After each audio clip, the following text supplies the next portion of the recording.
Sinabi ni Yahweh kay Moises, "Pauulanan ko kayo ng tinapay mula sa langit. Araw-araw, palalabasin mo ng bahay ang mga tao para mamulot ng kakainin nila sa maghapon. Sa pamamagitan nito'y susubukin ko kung susunod sila sa aking mga tagubilin. Tuwing ika-6 na araw, doble sa karaniwan ang kanilang pupulutin at ihahanda." May mga biyayang napakadaling hindi mapansin dahil palagi na lamang itong naroon. Isang pagkain sa hapag, lakas para sa maghapon, o panibagong umaga na may pagkakataong magpatuloy.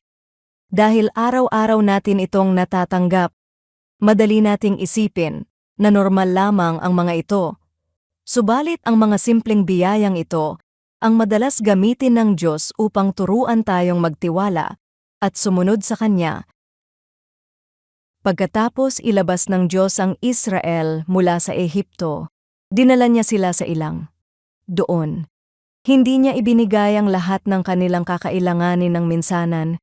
Sa halip, araw-araw siyang nagbigay ng mana na sapat para sa bawat araw. Sa bawat umagang kanilang pamumulot, unti-unti silang tinuturuan ng Diyos na magtiwala sa Kanyang paglalaan at mamuhay sa tapat na pagsunod sa Kanyang mga tagubilin.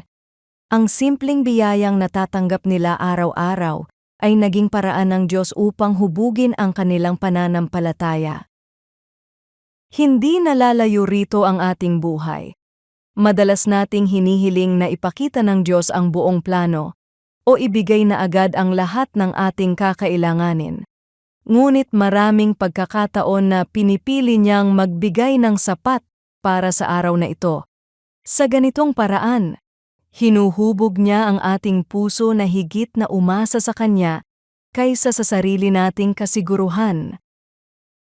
Ang mga biyayang tinatanggap natin sa bawat araw ay maaring magmukhang karaniwan, pero hindi ito kailanman maliit sa paningin ng Diyos.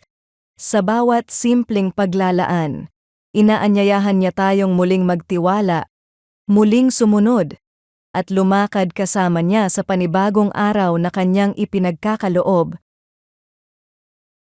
Panginoon, salamat sa iyong sapat na biyaya sa bawat araw.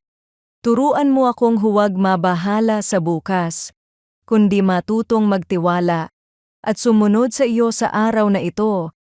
Naway makita ko ang iyong katapatan maging sa mga simpleng biyayang patuloy mong ibinibigay.